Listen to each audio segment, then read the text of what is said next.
فرشتے مجھ تک پہنچاتے ہیں، اور جمعہ کے دن جو تم درود پڑھتے ہو وہ میں بنفس نفیت خود سنتا ہوں۔ رسول اکرم صلی اللہ علیہ وسلم خود سماعت فرماتے ہیں۔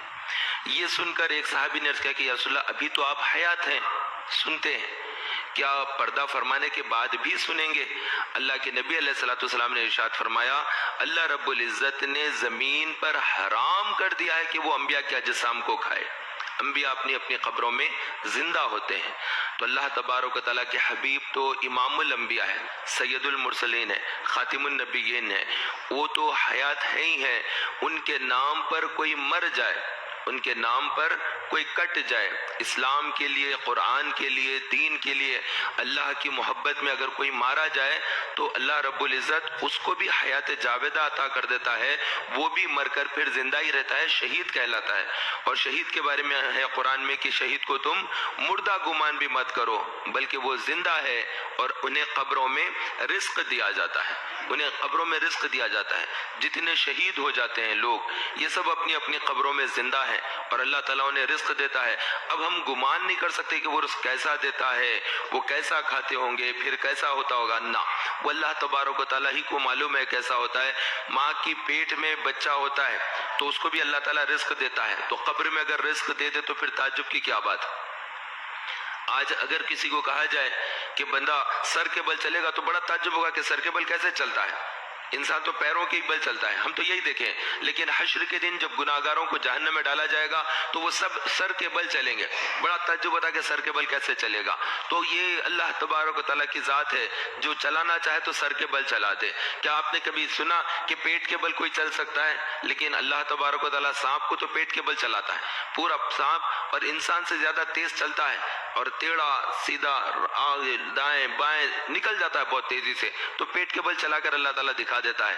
تو ایسے ہی اللہ رب العزت حشر کے دن جو گناہگار ہوں گے ان کو سر کے بل بھی چلا دے گا، تو پھر اس میں تعجب کی بات بھی نہیں ہے۔ بہرحال ہمیں کثرت درود کرنا چاہیے کہ رسول اکرم صلی اللہ علیہ وسلم کی ذات مقدسہ پر جو بندہ ایک مرتبہ درود پڑھتا ہے اللہ تعالیٰ اس پر 10 رحمتیں نازل کرتا ہے، اس کے 10 گناہوں کو مٹاتا ہے، اس کے 10 درجات کو بلند کرتا ہے۔ اور اللہ کے حبیب صلی اللہ علیہ وسلم کا ارشاد گرامی ہے جو مجھ پر درود پڑھنا بھول گیا وہ جنت کا راستہ بھول گیا۔ اور ایک حدیث پاک میں ہے کہ جب تم کسی چیز کو بھول جاؤ تو مجھ پر درود پڑھو، بھولی ہوئی چیز تمہیں دوبارہ یاد آ جائے گی۔ کہہ دیجئے سبحان اللہ۔ کوئی اچھی بات سنے تو پھر ہماری عادت ہونا چاہیے کہ ہم سبحان اللہ کہیں، اچھی بات پر سبحان اللہ کہیں، بالکل خاموش بیٹھے نہ رہیں۔ سبحان اللہ کہنا بھی رائے گا نہیں جائے گا۔ یہ جو لفظ سبحان اللہ ہے یہ اللہ تعالیٰ کی حمد ہے، یہ اللہ تعالیٰ کی ثنا ہے، یہ اللہ تعالیٰ کا ذکر ہے۔ تو ذکر اللہ بڑی نعمت ہے، تو جب تک حیات ہے زبان چلتی ہے تو اللہ کے ذکر سے اپنی زبانوں کو تر رکھیں۔ کوئی اچھی بات سنیں تو سبحان اللہ کہیں، کوئی غم کی بات سنیں تو انا للہ و انا الیہ راجعون پڑھیں، کوئی خوشخبری ملے تو الحمدللہ کہیں، کوئی غم کی بات ہو گئی، ہر ایک چیز کے لیے جو آیتیں ہیں دعائیں ہیں تو اللہ کے نبی علیہ الصلوۃ والسلام نے ہمیں دعاؤں کے درمیان میں رکھا ہے، ہمیں دعاؤں کے درمیان میں رکھا ہے، تو دعاؤں کا اپنا معمول بنائے، ذکر و اذکار کا اپنا معمول بنائے۔ ایک بزرگ کا تو حال یہ تھا کہ وہ کثرت ذکر میں رہا کرتے، تو ایک مرتبہ وہ بہت مالدار آدمی تھے، بہت زیادہ مالدار تھے، ان کے تو پانی کے بڑے بڑے جہاز ہوا کرتے تھے، وہ جہاز سے سامان ان کا آیا کرتا، تو ایک مرتبہ ایسے ہی سامان ان کا آ رہا تھا اور وہ جہاز ڈوب گیا، اور وہ مسجد میں بیٹھے ذکر اللہ کر رہے تھے، اتنے میں ایک شخص آیا اور آ کر کہنے لگا کہ حضرت جو آپ کا مال بردار جہاز آ رہا تھا وہ جہاز پانی کا ڈوب گیا ہے، سمندر کے اندر جہاز ڈوب گیا ہے۔ انہوں نے 2 منٹ کے لیے وقفہ کیا اور پھر کہا الحمدللہ۔ حیران ہو گئے لوگ کہ یہ کیا بات ہو گئی کہ جہاز ڈوب گیا، اس پر بھی الحمدللہ کہہ رہے ہیں۔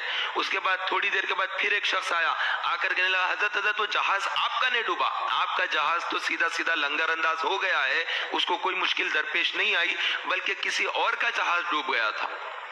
آپ نے فرمایا الحمدللہ۔ تو سننے والے جو بیٹھے تھے وہاں پر انہوں نے کہا کہ حضرت بات تو سمجھ میں نہیں آئی ہے، پہلے لوگوں نے کہا کہ آپ کا جہاز ڈوب گیا، آپ نے الحمدللہ کہا، پھر کچھ نے آ کر کہا کہ جہاز آپ کا بڑا کامیابی کے ساتھ اچھا مال کماتا ہوا واپس آ گیا ہے، اس پر بھی آپ نے الحمدللہ کہا۔ تو انہوں نے کہا کہ میں اللہ تعالیٰ کا ذکر کر رہا تھا، میں ذکر اللہ میں تھا، اور اس میں مجھے خبر ملی کہ میرا جہاز ڈوب گیا۔ تو میں نے اپنے دل کی کیفیت کا جائزہ لیا تو مجھے یہ اندازہ ہوا کہ میرا دل اللہ کے ذکر سے غافل نہیں ہوا، میں دل پر شکر ادا کر رہا تھا کہ مجھے ذکر سے میں غافل نہیں ہوا، اس چیز پر میں نے الحمدللہ کہا۔ پھر کسی نے آ کر مجھے خوشخبری سنائی کہ مجھے بہت زیادہ مال مل گیا ہے اور میرا جہاز بڑی کامیابی کے ساتھ لنگر انداز ہو گیا ہے۔ تو میں نے اپنے دل کا جائزہ لیا کہ اتنی دولت آنے کے بعد کیا میں دولت کی طرف بھاگوں، میں دولت کی طرف لپکوں کہ میرا مال آیا ہوا ہے جا کر دیکھوں اس کو، نہ، بلکہ میں تو مسجد ہی میں میرا دل لگا تھا کہ میں ذکر اللہ کروں۔ اس پر میں نے اللہ تعالیٰ کا شکر ادا کیا اور الحمدللہ کہا۔ تو وہ لوگ وہ تھے جب انہیں مشکل درپیش آ جاتی، صبر کا موقع ہوتا، وہ الحمدللہ کہہ کر گزار لیتے، اور ان کے لیے کوئی خوشی کی بات آ جاتی تب بھی وہ الحمدللہ کہہ کر شکر بھی ادا کرتے۔ تو ایسے نیک لوگ ہوا کرتے تھے جو خوشی ملنے پر شکر پر اللہ تبارک و تعالیٰ کی حمد بیان کرتے، شکر پر اللہ تعالیٰ کا ذکر کرتے، خوش ہوا کرتے، اور پھر مشکل درپیش آ جاتی تو وہ صبر کرتے۔ شکر اور صبر کے درمیان میں ہماری زندگیاں ہیں، لیکن ہم نے نہ کوئی مصیبت آنے پر صبر کریں گے، نہ کوئی خوشی ملنے پر اللہ کا شکر ادا کریں گے۔ ناشکری ہمارے اندر طبیعتوں میں آ گئی ہے۔ اگر اللہ رب العزت ایک دم 20,000 روپے جو ہے بچہ بھیج دے باہر سے، 50,000 بھیج دے، تب بھی کیا بولیں گے، ان کے پاس تو اتنا بڑا ڈراپ آیا، ان کے پاس تو گھر ہے، ہمارے پاس گھر نہیں ہے، ان کے پاس گاڑی ہے، ہمارے پاس گاڑی نہیں ہے، ان کے پاس بنگلہ ہے، ہمارے پاس بنگلہ نہیں ہے، ان کے پاس زمین ہے، ہمارے پاس زمین نہیں ہے۔ یعنی بے صبری، ناشکری جو اللہ تعالیٰ نے دیا ہے اس کے اوپر بھی ناشکری کرتے ہیں۔ صحت جو دیا ہے وہی لاکھوں لاکھ روپے کی صحت ہے۔ کتنے لوگ دواخانوں میں، اگر دواخانے والوں کو دیکھیں گے تو جب اندازہ ہوگا کہ ہم جو روڈ پر پھر رہے ہیں یہ اللہ تعالیٰ کی نعمت ہے، جو ہم مسجد کے اندر آ کر بیٹھے یہ اللہ تعالیٰ کی نعمت ہے۔ ہمیں بالکل اندازہ نہیں ہے کہ جس وقت ہم یہ جو مسجد کے اندر بیٹھے ہیں اللہ کا ذکر کر رہے ہیں اور سن رہے ہیں، یہ بہت بڑی نعمت ہے۔ ہزاروں ہزار لوگ ہیں جو نماز پڑھنا چاہتے ہیں لیکن وہ جیل کے اندر بند ہے، نماز نہیں پڑھ سکتے ہیں، زبردستی انہیں قید کر دیا گیا ہے۔ ان کا گناہ نہیں ہے، وہ جرم نہیں کیے، وہ مجرم نہیں ہے، انہیں پھنسا دیا گیا ہے، انہیں مشکلوں میں ڈال دیا گیا ہے، جھوٹے کیس بک کر دیے گئے، ان کے پاس وکیل کے لیے پیسہ نہیں ہے، وہ روتے ہیں، پڑھتے ہیں، تڑپتے ہیں، مطلب پھنس گئے ہیں کچھ لوگ۔ تو ان کو دیکھیں تو سمجھ میں آئے گا کہ کتنی بڑی نعمت ہے، ہم آزادی سے گھوم رہے ہیں، یہ اللہ کی نعمت ہے، لیکن ہم اس کا شکر ادا نہیں کر سکتے کیونکہ ہم بھولے بیٹھے ہیں، غافل ہیں ہم لوگ۔ ایسے ہی کتنے لوگ دواخانوں میں زیر علاج ہیں، وہ کہاں سے جمعہ پڑھیں گے، بستر پر تو جمعہ نہیں ہوتا، وہ اگر نماز پڑھنا ہے انہیں تو ظہر کی نماز پڑھنا پڑے گا۔ جو لوگ دواخانوں میں زیر علاج ہے تو وہ لوگ جمعہ نہیں پڑھ سکتے، جمعہ کے لیے شرط ہے کہ وہ مسجد کے اندر آئے، مجمع کے ساتھ ہی جمعہ جہاں پر ہوتا وہاں پر پڑھیں گے۔ اپنی جگہ پر اگر پڑھنا ہوگا تو وہاں پر جمعے کی بجائے وہ کیا پڑھیں گے، ظہر کی نماز پڑھیں گے۔ ایسے ہی کبھی کسی کی نماز چھوٹ جائے، اللہ نہ کرے سفر میں تھے واپس آئے اور پھر چھوٹ گئی نماز اور دیر سے پہنچے تو اب کیا کرے۔ ایسے ہی اگر کوئی دیر سے آ جائے تو وہ جمعہ کی جگہ 2 رکعت کی جگہ 4 رکعت ظہر کی نماز پڑھے گا، معافی بھی مانگے گا۔ اور ایسے اگر 5 آدمی 6 آدمی مل کر کار میں گئے تھے، واپس شہر میں آئے تک نماز ہو گئی، 1 بجے کی، 1:30 بجے کی، 2 بجے کی، 2:30 بجے کی، 3 بجے کی، سب نمازیں جمعہ کی ادا ہو گئی۔ اب ہمارے پاس جمعہ پڑھنے کے لیے وقت نہیں رہا، ظہر کا وقت ہے لیکن جمعہ مساجد میں ہو گیا ہے، ایسی اگر کنڈیشن ہو جائے تو پھر کیا کرے، 4 رکعت ظہر کی پڑھے، لیکن چونکہ جمعہ کا دن ہے، جمعہ کا ادب ہے، لہٰذا ظہر کی جماعت نہیں کر سکتے۔ علماء نے فرمایا کہ ظہر تنہا سب اپنی اپنی پڑھ لے، اور اگر مسافرت کی حالت میں، سفر کی حالت میں تو 4 رکعت کی جگہ 2 رکعت نماز پڑھنا ہوتا ہے۔ جو 92 کلومیٹر کے سفر پر ہے، اپنا شہر، اپنی بستی، اپنا گاؤں، اپنی رہائش گاہ کو چھوڑ کر جس جگہ پر جا رہا ہے وہ 92 کلومیٹر کا سفر ہے تو وہ مسافرت کی حالت ہوگی۔ 4 رکعت نماز اگر تنہا پڑھے گا تو گناہگار ہوگا۔ 4 رکعت کی جگہ ظہر کی نماز، عصر کی نماز اور عشاء کی نماز 2 رکعت پڑھے گا۔ 4 رکعت نہیں، مسافر کے لیے 4 رکعت کی جگہ کتنی رکعت پڑھنا ہوتا ہے، 2 رکعت۔ سنتیں پڑھ سکتے ہیں، نوافل پڑھ سکتے ہیں، اس کے اندر کوئی حرج نہیں ہے۔ واجب نماز جو عشاء کی ہوتی ہے وہ تو پڑھنا ہی ہوتا ہے کیونکہ واجب ہے وہ چیز۔ واجب کا مطلب لازم، فرض کا مطلب وہ بہت زیادہ ضروری، انتہا درجے کی ضروری۔ تو فرض سب سے اوپر ہوتا ہے، فرض کے نیچے کا جو درجہ ہے وہ واجب ہے، واجب کے نیچے جو ہوتا ہے وہ سنت مؤکدہ۔ مؤکدہ کا مطلب تاکید والی سنت، جیسے فجر کی 2 رکعت سنت ہے، یہ تاکید والی سنت ہے۔ اس کے بعد سنت غیر مؤکدہ، جیسے عصر کی 4 رکعت ہے کہ عصر کی 4 رکعت سنت نہ پڑھے گا تو بندہ گناہگار نہیں ہوگا۔ ایسے ہی نمازوں کے اندر بھی پھر درجات ہوتے ہیں۔ ہیں، تو اس کا بھی ہم کو علم ہونا چاہیے۔ اور پھر سفر کے اندر ہے تو 15 دن کا اگر سفر ہے، 15 دن کا، تو پھر ہم وہاں پر مسافر ہیں، اور اگر جس جگہ پر جا کر ٹھہر گئے 15 دن سے زیادہ کے لیے جا کر ٹھہر گئے تو پھر مسافر نہیں ہوئے، وہاں پر مقیم ہو جاتے ہیں۔ تو اس چیز کے لحاظ سے وہاں جانے کے بعد پھر 4 رکعت ہی پڑھنا ہوتا ہے۔ جیسے کوئی لوگ چلے جاتے ہیں، کئی لوگ سعودی عرب جاتے ہیں جاب کے لیے، 1 سال کے لیے، 2 سال کے لیے دوسرے ملک کو چلے جاتے ہیں، تو چونکہ وہاں پر 15 دن سے زیادہ دن کے لیے ٹھہر رہے ہیں تو اب وہ مسافر نہ رہے، کیا ہو گئے؟ مقیم ہو گئے وہاں پر۔ ایسے ہی کوئی اسٹوڈنٹ ہے، کسی جگہ پڑھنے کے لیے چلے گئے، جے پور چلے گئے، گلبرگہ چلے گئے ڈینٹل میں ایڈمیشن لینے، بنگلور میں چلے گئے، جاب ہے وہاں پر، 1 مہینے کے لیے 2 مہینے کے لیے وہاں پر جا کر رہیں گے، تو وہاں پر جا کر اب مسافر نہیں ہوئے۔ مسافر کب تک رہے گا بندہ؟ جب اپنا شہر چھوڑ دے گا اور پھر وہ شہر میں داخل ہو جائے گا، تو جب تک وہ مسافر ہے۔ شہر چھوڑنے کے بعد دوسرے شہر میں داخل ہونے تک کا جو راستہ ہے، وہ کار میں جا رہا ہو کہ بس میں کہ ٹرین میں، وہ پورا راستہ وہ مسافر ہوگا۔ اب وہاں پر نماز پڑھے گا تو وہ 4 رکعت کب پڑھے گا؟ امام کے پیچھے اگر نماز مل جاتی ہے۔ بعض دفعہ ایسا ہوتا ہے کہ ہم کسی گاؤں میں جاتے ہیں تو وہاں پر جماعت ٹھہری ہوتی ہے، امام کے پیچھے ہم نماز پڑھ رہے ہیں، تو امام 4 رکعت نماز پڑھیں گے عصر کی، تو ہم بھی پیچھے 4 رکعت پڑھیں گے، لیکن امام کے پیچھے نہیں ملی، امام نے سلام پھیر دیا تھا، اس کے بعد ہم وضو کر کے مسجد میں داخل ہوئے تھے، ہم مسافر ہیں، تو ایسی حالت میں 4 رکعت کی جگہ 2 رکعت پڑھیں گے، اور اگر 2 کی جگہ 4 رکعت پڑھیں گے تو گناہ گار ہوں گے۔ یہ مسافر کے لیے نماز ہے۔ تو مسافر کی نماز الگ ہوتی ہے، جنازے کی نماز الگ ہوتی ہے، مسافر کی نماز الگ ہوتی ہے، یہ تو تہجد کی نماز ہوتی ہے، اس کا الگ حکم ہے کہ ہر چیز کا ایک الگ ہے۔ فرض ادا کرنے کے بعد پھر نفل پڑھنا ہے، نفل پہ نفل پڑھ رہے ہیں، فرض ادا نہیں کر رہے ہیں تو وہ نفل قابل قبول نہیں ہوگی۔ ان تمام چیزوں کا معلومات کا حاصل ہونا بے انتہا ضروری ہے۔ یہ معلومات نہیں ہے تو پھر ایسا ہو جائے گا کہ آدمی لا علمی میں اللہ کا ذکر بھی کرتا ہے، عبادت بھی کرتا ہے، لیکن اس کے باوجود بھی رب کی بارگاہ میں وہ قبول نہیں ہوتا۔ ایسے ہی ایک شخص تھا جو بنی اسرائیل کا تھا، جریر اس کا نام تھا، اور وہ شخص بہت زیادہ اللہ کا ذکر اور عبادت میں رہا کرتا، تو اس نے اپنے رہنے کے لیے ایک کوٹھی بھی بنا لی، ایک کٹھڑی، ایک چھوٹا سا جو ہے جھوپڑی بنا لی، اور اس جھوپڑی کے اندر ذکر کرتا تھا۔ پہلے زمانے میں اس طرح عبادتوں کا نہیں ہوتا تھا رواج، بلکہ سب اپنی اپنی عبادت الگ الگ جگہوں پر، جنگلوں میں، صحرا میں، وہاں پر ذکر و اذکار کے لیے بنا کر نیک لوگ رہا کرتے تھے۔ ویسے ہی ایک نیکوکار تھا، جریر نام تھا، بہت زیادہ شوق تھا اللہ کی یاد، اللہ کا ذکر، تو ذکر اللہ کے لیے جھوپڑی بنایا اور بستی سے الگ ہو کر وہاں پر رہنے لگا۔ اللہ کے نبی علیہ الصلوۃ والسلام کا ارشاد گرامی ہے، وہاں پر اس کی ماں ملاقات کے لیے آئی، لیکن وہ ماں کی آواز پر سوچا کہ میں جاؤں نہ جاؤں، ذکر کر رہا ہوں، ذکر میں مشغول ہو گیا۔ ماں آئی، واپس چلے گئی، دوبارہ جب ماں آئی اور اس کو پکارا جریر جریر، اور یہ اللہ کا ذکر کر رہا تھا، اس نے کہا کہ اللہ کا ذکر چھوڑ کر کیا جاؤں، نہیں گیا، ویسے ذکر میں مشغول رہا۔ ماں پھر واپس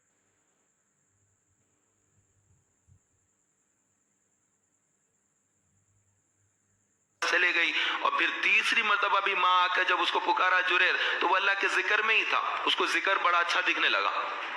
ماں کا پکارنا اس کو پسند بھی نہیں آیا، ماں کی آواز پر اس نے جواب بھی نہیں دیا، تو ماں کو بڑا غصہ آیا کہ اندر ہے اور بیٹھا ہوا ہے، ذکر کر رہا ہے اور میں پکار رہی ہوں تب بھی نہیں آ رہا، تو اس نے جاتے جاتے بددعا یا کلمات دے دیے۔ ماں نے کہا کہ تجھے اس وقت تک موت نہ آئے جب تک کہ تو فاحشہ کا منہ نہ دیکھ لے، بس یہ کہہ کر ماں چلے گئی۔ پھر کچھ ہی وقت گزرا تھا، کچھ لوگ آئے اور فاحشہ کو لے کر اس کے پاس آ گئے، ایک قسم کی طوائف جو کسی عورت کو لے کر لائے، اور وہ عورت آ کر اس سے ملاقات کرنے لگی، یہ کہا کہ میں اس بات نہیں کرتا تجھ سے، میں ذکر اللہ کر رہا ہوں۔ اس نے اس کو کوٹری سے اپنے نکال دیا، ہکال دیا۔ اس کے بعد پھر وہ چند دن کے بعد آئی، آ کر کہنے لگی یہ بچہ ہے، یہ بچہ جریر کا، یہ جریر اس کا باپ ہے۔ آ کر اس نے غلط الزام بھی لگا دیا، حالانکہ اس نے اس کو چھیا بھی نہیں تھا، دیکھا بھی نہیں اس کی طرف، لیکن اس نے بس ایک بددعا تھی، اس کی وجہ سے ایک نئی مصیبت آ گئی۔ اب وہ ذکر و اذکار سب چھوڑا اور چھوڑ کر لوگوں کو جواب دینے لگا کہ میں اس بچے کا باپ نہیں ہوں۔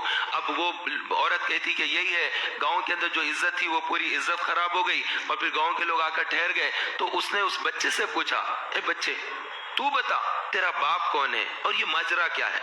بس اللہ کا نیک بندہ تھا، ذکر و اذکار کرتا تھا، بھروسہ کیا، اور یہ اس طرح سے یہ بات جب اس نے بچے سے ہی پوچھی تو دودھ پیتا شیرخوار بچہ تھا، اس بچے نے، بنی اسرائیل کے اس کمسن بچے نے بات کی اور کہا کہ یہ شخص میرا باپ نہیں ہے، میرا باپ کوئی اور ہے، لیکن میری ماں اس کے اوپر جھوٹا الزام لگا رہی ہے، اور یہ اس کے لیے جو اس کی ماں جو بددعا دی تھی وہ بددعا ہے جو یہاں پر یہ اس طرح سے رسوا ہو رہا ہے۔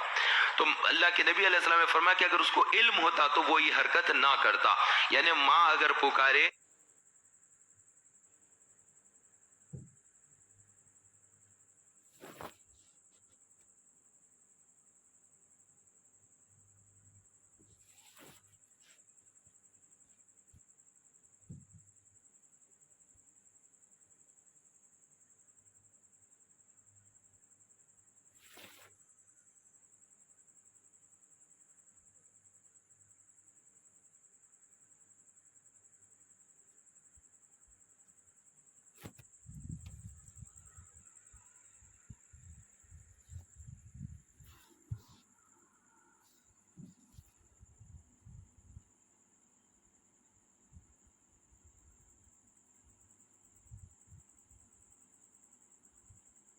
نماز پڑھ رہا ہوں نہ، آپ قرآن پڑھ رہے ہیں قرآن رکھ دیجئے، آپ ماں کے پاس چلے جائیے، آپ نماز پڑھ رہے ہیں نماز توڑ دیجئے، آپ اپنی ماں کے پاس چلے جائیے۔ وہ حکم اور زیادہ بڑا ہے، کیونکہ قرآن میں آپ پڑھ رہے ہیں نماز پڑھ رہے ہیں تو جس کی لیے نماز پڑھ رہے ہیں، جس رب کے لیے قرآن پڑھ رہے ہیں، وہ رب کا حکم ہے کہ تم اپنے ماں باپ کی اطاعت کرو، تو سب سے پہلے ماں کا حکم آتا ہے۔ تو مخلوق کے اندر جتنے لوگ ہیں اس میں جس کا زیادہ حق بنتا ہے وہ حق ماں کا ہے۔ آپ کی مالکن آپ کی ماں ہے، وہ آپ کی اونر ہے، وہ آپ اونرشپ کس کے پاس ہے؟ آپ کی ماں کے پاس آپ کی اونرشپ ہے، تو جو اونر ہوتا ہے وہ جو کہتا ہے اس کو نیچے والے کو کرنا پڑتا ہے، تو جہاں پر اونرشپ ہے وہاں پر جھک جانا پڑتا ہے، اور وہ آرڈر دیتے ہیں تو اس کو ایکسیپٹ کرنا پڑتا ہے، اور نماز پڑھ رہے ہیں تو نماز کو توڑنا پڑتا ہے، اور ماں کا حکم آ گیا تو وہاں پر جانا پڑتا ہے۔ تو کیسے بدبخت ہے وہ لوگ جب ماں کا فون آتا ہے تو دیکھ کر نام دیکھ کر بھی فون نہیں اٹھاتے ہیں، کیسے گناہگار ہے وہ لوگ۔ ماں آواز دیتی ہے تو اس کی بات سننے کو جاتے نہیں ہیں، وہ پکارتی ہے تو اس پر آواز نہیں دیتے، تو وہ بلاتی ہے تو جاتے نہیں، وہ سودا منگاتی ہے جائز کام بولتی ہے تو کرنے کو تیار نہیں ہوتے ہیں۔ اللہ کے نبی علیہ الصلوۃ والسلام نے تو ارشاد فرمایا کہ ایسا ہوتا کاش کہ میں نماز کی حالت میں ہوتا، عشاء کی نماز پڑھتا، اللہ اکبر کہہ کر ہاتھ باندھ لیتا اور میں سورہ فاتحہ پڑھ رہا ہوتا، میری ماں مجھے پکارتی محمد، میں نماز توڑ دیتا اور اپنی ماں کے پاس چلا جاتا۔ تو نماز توڑ دیتے آقا کریم صلی اللہ علیہ وسلم اور اپنی ماں کے پاس تشریف لے جاتے۔ یہ فرمایا کہ ایسا اگر ہوتا تو میں یہ کرتا۔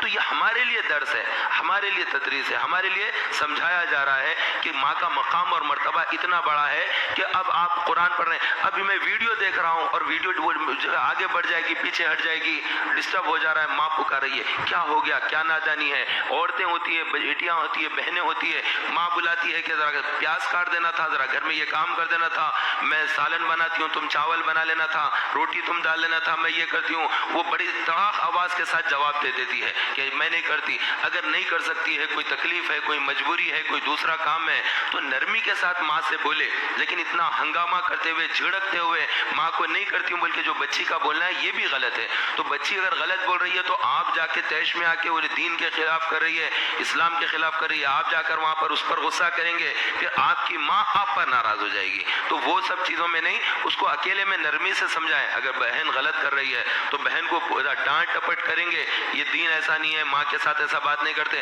پھر وہ چار پرانے باتیں سنائیں گی، تم بہت ماں کی بات کر رہے ہیں، تم جب کیا کرے تھے، جب کیا کرے تھے اور جب کیا کرے تھے، پھر نیا جھگڑا قائم ہو جائے گا۔ لہٰذا کسی کو جو ہے نیکی کی دعوت دینے سے پہلے اپنا خود کا بھی جائزہ لے لے، اور دوسرا کسی کو سمجھا رہے ہیں تو اس کے اندر نرمی ہونا چاہیے۔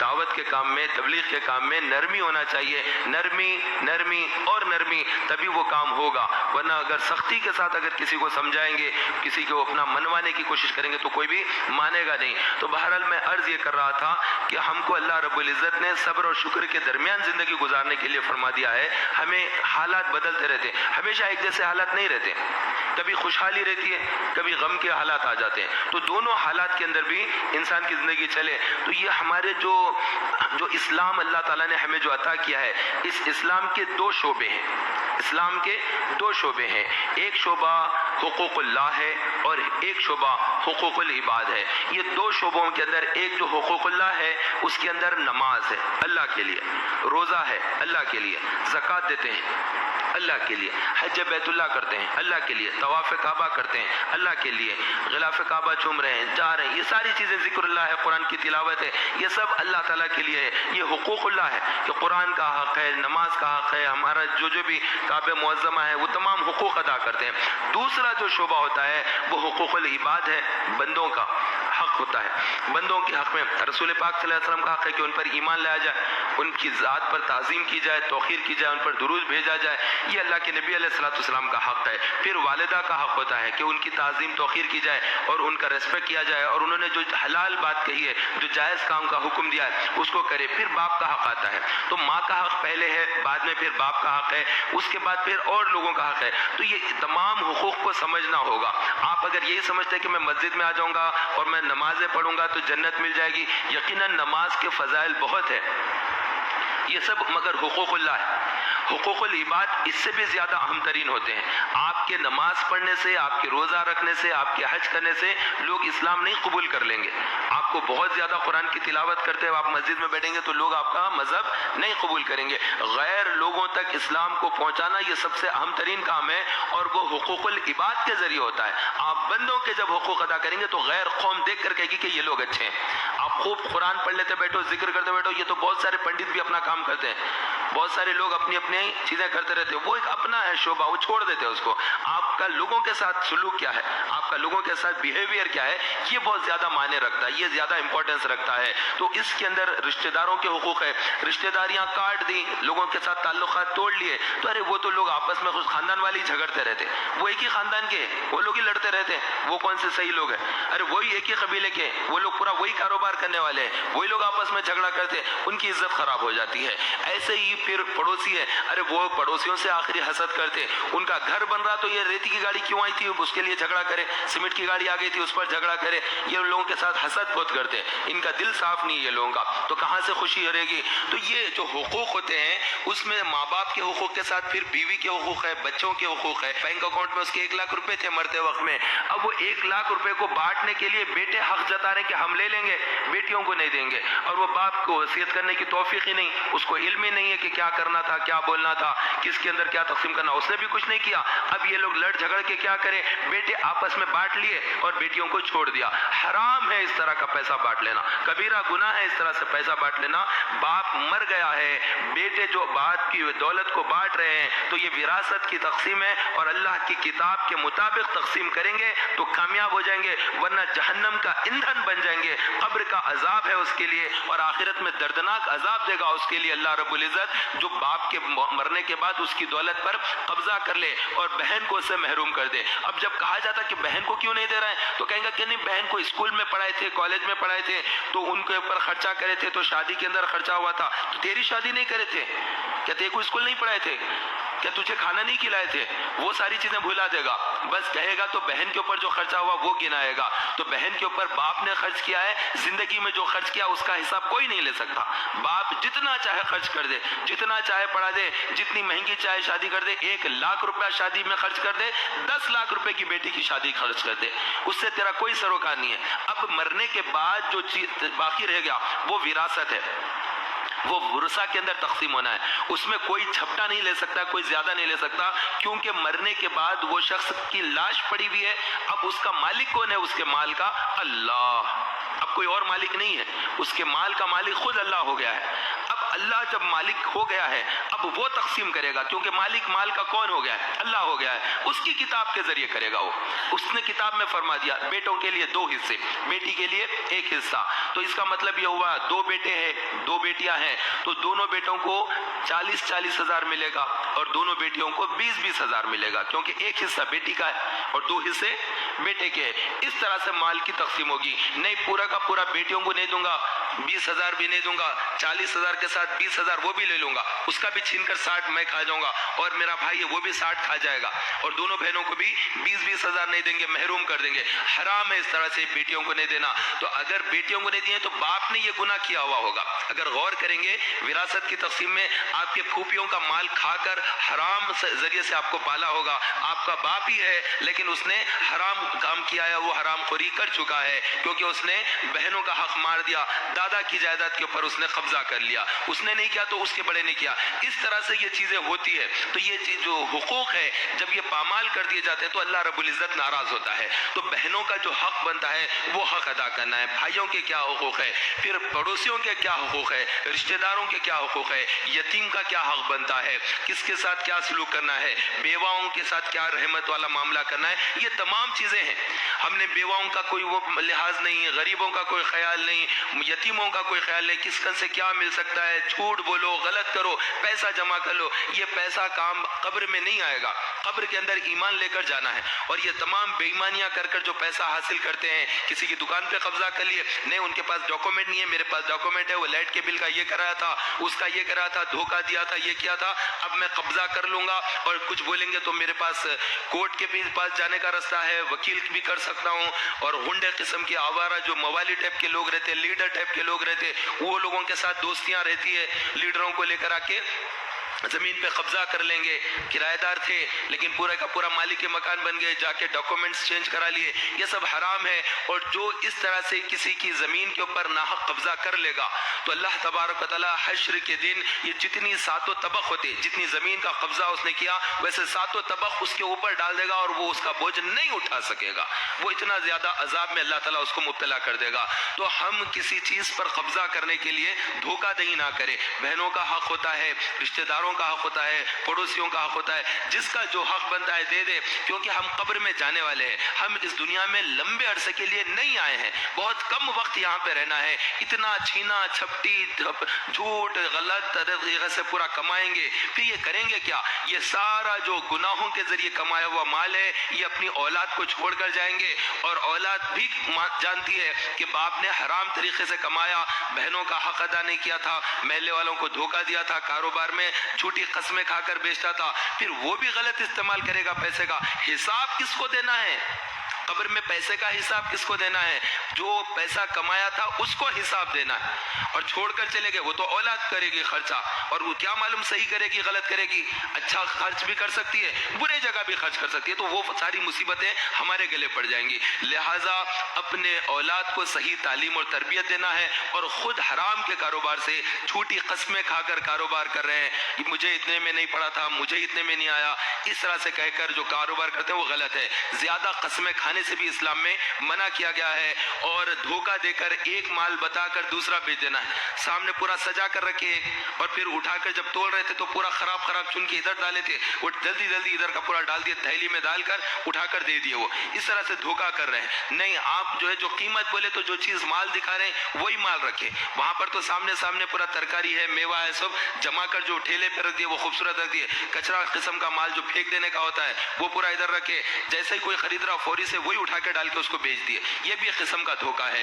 یا پھر جھوٹی گواہی دے کر پیسہ کمانا حرام ہے، اس طرح سے جھوٹی گواہی دینا، لعنت ہے ایسے لوگوں پر جو کورٹ کے اندر جا کر جو نہیں دیکھا اس کو کہتے ہیں کہ میں نے دیکھا ہے، اور جو دیکھا ہے اس کو کہتے ہیں کہ نہیں مجھے نہیں معلوم، نہیں دیکھا ہے، تو یہ کبیرہ گناہ ہے۔ تو جھوٹی گواہی دینے والوں پر اللہ تعالیٰ کی لعنت ہے، تو یہ سودی کاروبار کرنے والوں پر اللہ کی لعنت ہے۔ تو سود کا کاروبار کرتے ہیں اور کہتے ہیں کہ نہیں میں بزنس میں پیسہ انویسٹ کیا ہوا ہوں، ارے بابا کہاں کا بزنس، کہاں کا انویسٹ؟ آپ سودی کاروبار کرتے ہیں، آپ پکے سود خور ہیں، آپ 50,000 1,00,000 روپیہ وہاں پر دے کر ہر مہینہ 5,000 روپے لیتے ہیں، اور میں انویسٹ کیا ہوا کہتے ہیں۔ جہاں پر انویسٹ کرتے ہیں وہاں پر نفع اور نقصان دو بھی ہوتا ہے، کوئی بھی دکان ہو، کوئی کارخانہ ہو، وہاں پر فائدے کے ساتھ نقصان بھی لگا رہتا ہے۔ اگر دکان لی ہے تو دکان ڈوب سکتی ہے، جل سکتی ہے، مال چوری ہو سکتا ہے، نقصان کا اندیشہ رہتا ہے دکان کے اندر، لیکن آپ جو 1,00,000 روپیہ دیے ہیں اور اس کے اوپر 5,000 4,000 روپے لے رہے ہیں، اس کے اندر آپ یہ کہاں دیکھ رہے ہیں کہ دکان کا فائدہ اور نفع اور نقصان؟ نہ، اس سے کوئی سروکار نہیں، ہر مہینہ مجھے یہ اماؤنٹ آ جانا، اسی کو سود کہتے ہیں۔ یہی ہے سود کہ آدمی اماؤنٹ فکس کر لے اور نقصان کے اندر ذمہ دار نہیں ہے، لاس کے اندر I am not responsible for any loss, میں کوئی ذمہ دار نہیں لاس کے لیے، بس میرا پرسنٹیج فکس ہے، I want this one amount, بس، اور کچھ نہیں بولیے مجھ سے آپ۔ یہ کیا ہے؟ یہ سود نہیں تو اور کیا ہے؟ یہ حرام ہے اس طرح سے کرنا۔ تو سودی کاروبار کرتے ہیں اور سمجھتے کہ نہیں یہ میں نے جو کر رہا ہوں یہ کوئی غلط نہیں ہے، بس ہم پیسے دیے ہوئے ہیں، وہ بھی جو ہے کاروبار میں لگائے ہوئے ہیں، تو کاروبار میں وہ لگائے ہیں تو پھر وہ سود کے اوپر لے کر پیسہ کاروبار لگائے ہیں، تو یہ چیزیں ہیں، اس کو سمجھنا ہوگا۔ اب یہ سن کر بعض لوگ سمجھتے ہیں کہ بینک سے بھی شاید انٹرسٹ نہیں لے سکتے، بینک کا انٹرسٹ جائز ہے، بینک کے اندر جو آپ اماؤنٹ رکھتے ہیں اس کے اندر سے جو پیسہ آتا ہے وہ بالکل درست ہے، جائز ہے، اس پر کوئی حرج نہیں ہے۔ یہی جامعہ نظامیہ کا فتویٰ ہے، یہی بریلی شریف کا ہے، یہی مبارک پور اشرفیہ کے مدرسے کا ہے، بڑے بڑے جامعات کا جو فتویٰ ہے اہل سنت و جماعت کا، وہ یہی فتویٰ ہے کہ بینک کے اندر جو پیسہ رکھا جاتا ہے اس کے اوپر جو بڑھ کر اماؤنٹ آتی ہے وہ جائز ہے، استعمال کر سکتے ہیں۔ بڑی تعداد میں لوگوں نے لاکھ روپیہ ڈال دیا بینکوں میں، اور اس کے بعد جو انٹرسٹ آتا وہ نہیں لیتے، چھوڑ دیتے وہ انٹرسٹ، اور وہ انٹرسٹ پھر غلط جگہوں پر چلے جاتا ہے، گورنمنٹ کے دوسرے اداروں میں جاتا ہے، پھر دوسروں کی فلاح بہبودی کے لیے چلا جاتا ہے۔ اس طرح پیسہ ہرگز بینکوں میں نہ چھوڑے، جو آپ نے بینک میں پیسہ رکھا اس پر جو انٹرسٹ آتا، آپ کا فتویٰ یہی ہے کہ آپ استعمال کر سکتے ہیں، فتویٰ یہ ہے کہ آپ اس کا پیسہ استعمال کر سکتے ہیں۔ اگر آپ بہت زیادہ متقی متقی ہے, پرہیزگار ہے, کوئی نماز آپ کی جماعت کے بغیر نہیں ہوتی ہے, پانچوں وقت جماعت کے ساتھ پڑھتے ہیں, آپ تہجد کی نماز بھی پڑھتے ہیں, آپ بڑے نیکوکار ہیں, کوئی بھی گناہ نہیں ہوتا ہے, آپ بہت زیادہ متقی ہے, تو وہ پیسہ میں استعمال نہیں کرنا چاہتا, ٹھیک ہے وہاں سے آپ لیجئے, کسی غریب کو مسکین کو دے دیجئے, بغیر ثواب کی نیت کے دے دیجئے, لیکن وہاں پر مت چھوڑیے. تو تقوی الگ چیز ہوتی ہے, فتویٰ الگ ہوتا ہے. ہم امام اعظم ابو حنیفہ رضی اللہ تعالیٰ عنہ کے ماننے والے, ہم اہل سنت و جماعت ہے, ہم حنفی ہے. امام اعظم ابو حنیفہ رضی اللہ تعالیٰ عنہ بہت بڑے عالم دین ہوئے ہیں, ہم ان کی تقلید کرتے ہیں, ہم ان کے مقلد ہیں. وہ ہمارے امام, وہ ہمارے پیشوا ہیں جنہوں نے رسول اللہ صلی اللہ علیہ وسلم کے زمانے کو قریب سے دیکھا ہے. تو امام اعظم رضی اللہ تعالیٰ عنہ ابو حنیفہ, میں ان کی مزار پر گیا ہوں, بغداد معلیٰ میں ان کا مزار ہے. بغداد معلیٰ میں حضرت غوث اعظم دستگیر رضی اللہ عنہ کا بھی مزار پر انوار ہے. تو وہ امام اعظم رضی اللہ تعالیٰ عنہ بہت زیادہ متقی, بہت زیادہ پرہیزگار. ان کے تقوی اور پرہیزگاری کا عالم یہ تھا کہ ایک مرتبہ نماز جنازہ پڑھائے مسجد کے اندر, پھر لوگ لے کر گئے قبرستان, تو قبرستان کو بھی گئے میت کے ساتھ, اور سخت دھوپ تھی. دھوپ میں سب لوگ کیا کرے, ایک دروازے کے قریب میں ایک دیوار کے چھاؤں میں آ کر ٹھہر گئے. تو آپ دیوار کی چھاؤں میں نہیں ٹھہرے, دھوپ میں کھڑے رہے. لوگوں نے کہا کہ حضرت دھوپ میں کیوں کھڑے, یہ دیوار کے سائے میں آ جائیے, یہ گھر کے بازو میں ٹھہر جائیے. تو آپ نے فرمایا کہ نہیں میں یہیں پر ٹھیک ہوں. کہا کہ کیوں اپنے آپ کو تکلیف میں ڈال رہے ہیں, آپ چھاؤں میں آ جائیے. تو فرمایا کہ یہ جو گھر والا ہے اس کو میں نے کچھ پیسے ادھار دیے ہوئے ہیں, اگر اس کی چھاؤں لوں گا تو کہیں سود میں داخل نہ ہو جائے, کہ اس سے نفع اٹھایا تھا اس کے گھر سے, اس لیے میں پرہیز کرتا ہوں. تو ایسے متقی ہوئے امام اعظم ابو حنیفہ رضی اللہ تعالیٰ عنہ. ایک مرتبہ امام اعظم مسجد کے اندر آئے, تو ایک شخص آیا, آ کر کہا یہ دیکھو کبوتر نے بیٹ کر دیا ہے, کبوتر جو ہے اڑتے اڑتے بیٹ کر دیا, وہ ان کے برتن پر, آدمی کے کپڑے پر گر گئی. تو اس نے آ کر امام اعظم سے کہا اس کا کیا کروں. فرمایا کہ اس کو جھٹک لو, نماز پڑھ لو. تو اس نے جھٹک لیا, نماز پڑھ لیا. اس کے بعد پھر جب واپس جا رہے تھے, نماز ختم ہوئی جا رہے, تو پھر ایک کبوتر نے امام اعظم کے کرتے کے اوپر اس نے بیٹ کر دی. تو آپ وہ لے کر پانی سے دھوتے جا رہے ہیں, اس کا رنگ بھی نکل گیا, تب بھی صاف دھوتے جا رہے ہیں. وہ شخص دیکھ کر کہنے لگا اے امام, جاتے وقت بیٹ مجھ پر کر دیا تھا ایک پرندے نے, میں جب پوچھا تو آپ نے کہا کہ اس کو جھٹک دو, نماز ہو جائے گی, اور پھر جب آپ کے اوپر کر دیا تو آپ اتنا دھو رہے ہیں اور مجھے یوں کہا اور آپ ایسا کر رہے ہیں. تو فرمایا تم نے جو پوچھا تھا وہ فتویٰ ہے, اور یہ جو عمل کر رہا ہوں یہ تقویٰ ہے. یہ دیکھو فتویٰ کیا ہوتا ہے اور تقویٰ کیا ہوتا ہے, دونوں کا فرق بتا رہا ہوں. تو لوگ جب مسئلے مسائل پوچھتے ہیں, کوئی بات پوچھتے ہیں, تو ہم ان کو فتویٰ بتانا ہوتا ہے کہ بھئی اس کے اوپر جائز ہے, آپ اس کو جھٹک لیں, نماز ہو جاتی ہے. تو تقویٰ, باریکی, متقی, پرہیزگاری کی جو باتیں ہیں عوام کو بولیں گے تو وہ بڑے گھبرا جائیں گے سب کے ایسا کیسا ہے. تو اس طرح سے جو بینک کا جو پیسہ ہے, میں یہ بولنا یہ چاہ رہا تھا کہ جو بینک وغیرہ کے اندر ہم لون لیتے ہیں, بینک سے لون لیتے ہیں, یا کسی کو موٹر سائیکل خریدنا ہوتا ہے تو وہ موٹر سائیکل ڈائریکٹ جا کر نہیں خرید سکتا ہے. 1 لاکھ روپے کی موٹر سائیکل ہے, اس کے پاس اتنے نہیں ہے, 25,000 روپے ہے, تو وہ 25,000 روپے اسپاٹ پیمنٹ کر دے گا انیشیل, اور اس کے بعد 75,000 جو ریمیننگ ہے وہ کیسے پیمنٹ کرے گا. وہ کسی سے جو ہے کمپنیاں وغیرہ بینکوں کے اس طرح سے رہتے, وہ لوگ ادھار کر دیتے ہیں 10 مہینے, 5 مہینے, 12 مہینے, 1 سال, اس طرح کچھ نہ کچھ رکھ دیتے ہیں مدت. اتنے مہینوں میں وہ انسٹالمنٹ پے کرتے جانا ہوتا ہے. تو وہ جائز ہے, اس میں کسی قسم کا گناہ نہیں ہے. شریعت مطہرہ میں اس پر کوئی گناہ نہیں ہے کہ آدمی اس طرح سے بینک کے اوپر سے پیسہ لیا ہے, یا کار کا لون لیا ہے, گھر پہ لون لیا ہے, زمین کے اوپر لون لیا ہے, تو بینک سے لون لے سکتے ہیں, اور اس کے اندر جو انٹرسٹ ہوتا ہے وہ جائز ہے, اس کے اوپر کوئی حرام کا فتویٰ اس کے اوپر نہیں ہے. بڑی تعداد میں لوگوں کو نہیں معلوم ہے.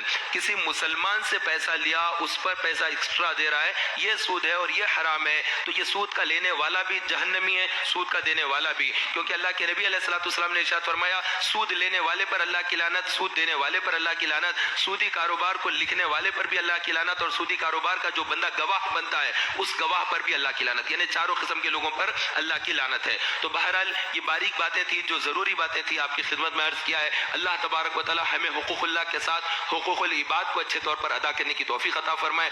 آمین بجاہ نبی الامین و صلی اللہ